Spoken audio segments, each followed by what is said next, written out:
All right, Big Rube, while you're there, while you're at the mic, why don't you go ahead and kick off the rants and hit us off with the smash? All right. Give me a second.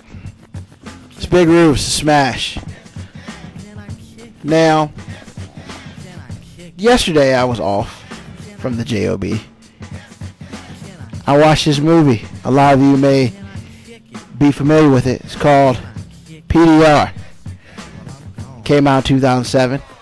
It had Terrence Howard, Bernie Mac in it. And basically it's a movie about Jim Ellis. I guess he was a coach. He basically started a Philadelphia swim team and in the 70s. And yes, they were a black Philadelphia swim team, which is, if I'm correct, the first black swim team. It was a very interesting movie. It shows the highs and the lows of people. Even though Mr. Ellis had a criminal record, even though the kids did everything possible to feel like he wasn't there for them, and even though the parents ultimately didn't want to think he could make changes, he did. PDR stood for the Philadelphia Department of Recreation. However, at the end of the movie, it stood for something else. And it's very important that us as people really, really believe in your fellow man. Also believe in yourselves. It's sad to see people in a sad state, but it's worse to see people in a sad state and nobody's attempting to help them. Now, I am also a big believer of I will help you, but you must also try to help yourself. And I'm basically just saying this to be like, we need to take care of each other.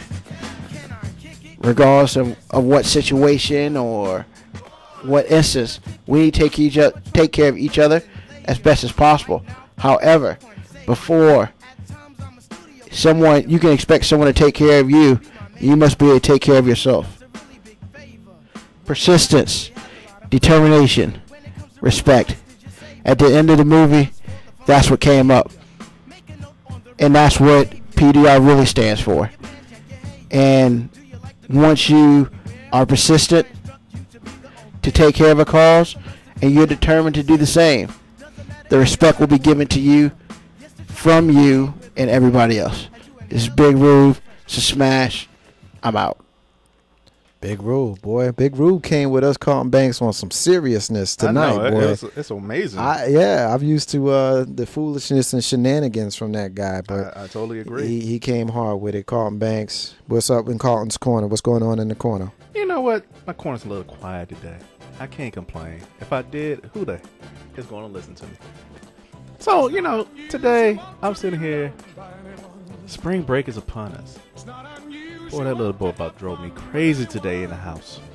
I wanted to send him outside and make a lemonade stand or do something, but he was just driving me crazy. All upset because the video games wasn't doing this. Video game wasn't doing this. He was losing. He was crying. Well, he wasn't crying. He was just complaining. And I'm sitting here like, dude, when I was your age, and to his credit, he doesn't have a playmate like I did. But still, get outside. Do something. Have fun. Let's go ride the bike. No, he want to watch TV. Made him lunch. Can I watch TV? No. Not until you read a book. Books are boring. I'm like, dude, no, he did not say books are boring.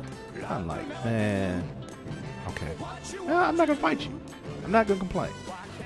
You want to watch TV? Okay. Do as I say, you get what you want. Plain and simple. Why did my man go get a Hop on Pop book? He got Hop on Pop. Now, my 7-year-old said, all right, you want me to get a book? You ain't say what book, but I'm going to go get a book. Got Hop on Pop. And to his credit, he read it. Non-stop. Perfect. I have let the little boy watch TV. But I told him, you know what? You tricked me this time. You got me. You got me. But next time, it's going to be a harder book. And Daddy's going to find a book. So needless to say, kids are smart. They will sucker you. They'll get you. And this one got me. Got me with a Hop on Pop book. And I'm glad it was not green eggs and ham. That's my little situation this week. Miss you guys. Had fun over the weekend with y'all too. Ain't no half stepping. Start sound like Lamar Odom. We about to, yeah, right, with the crying. Going to end the show. Appreciate everybody who listened to us tonight. Thank you to Mida for calling in. Thanks, K-Dub, for doing his segment as he does every week. Appreciate everybody that listened to us and stayed with us throughout. We had technical difficulties at the beginning, but we got through it. Normally, I end my rants by saying it had nothing to do with what we're talking about, but today I'm going to depart from that because I feel as though I want to make a little bit more of a point than what I made earlier. So I hope the fellas will allow me to take further issue with the topic we touched on earlier. Even if I had another rant before prepared, I really feel strongly about this one. Ozzie Guillen stated in a Time magazine interview that he loved and respected Cuban dictator Fidel Castro. Anyone who has knowledge of world history over the last 50 years knows that a statement like that is questionable at the least and blasphemous to those directly affected. It would be akin to telling the Jewish community that Hitler was just a bit misguided. That wouldn't fly, would it? Just because there's freedom of speech doesn't mean you can say whatever you want. I could call your mom out her name. It'd be my right to do that. But it also might get me punched in the face. To make these statements in Miami, where a large Cuban population resides, was not only reckless, even if it was misquoted, it was just downright stupid. I wonder why the subject Castro even came up. For those who don't get it, consider how someone from New Orleans would feel if someone made light of Hurricane Katrina. I remember talking to folks right after 9/11 about the lifelong impact it would have, particularly on folks like myself who are from the area or folks who have lost someone. I applaud the Cuban community for standing together and making their feelings known. Reminds me of the gay and lesbian community whenever they band together for their rights around same-sex marriages, or when an athlete like Noah or Kobe uses the slur. No one who watches NBA games today can say they haven't seen those commercials condemning the F word.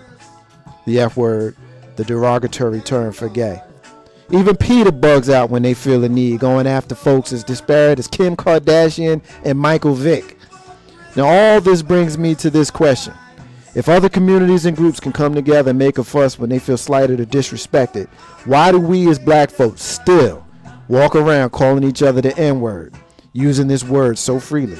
It is not a term of endearment. It hasn't been reassigned. It's just as nasty and offensive as it's always been. We say it to each other so freely, but if a white person says it, we ready to snap and punch them in the face. I will never understand it, and I will stay on my soapbox about it. If you ask an elderly Cuban American about loving Castro, you will likely get the same reaction you get from an elderly African American if you call him the N-word. Young Cubans that we seen in Miami get it. Us, I just don't understand. That's the Murr. Marcus's unrelated and somewhat related rant that has a little bit, but not really a lot to do with what we're talking about today. We're going to leave it there. Ain't no half stepping with Marcus J. In the abundance of water, the fool is thirsty. Those are Bob Marley's words. Ain't no half stepping, Marcus J. We'll be back next week. Peace.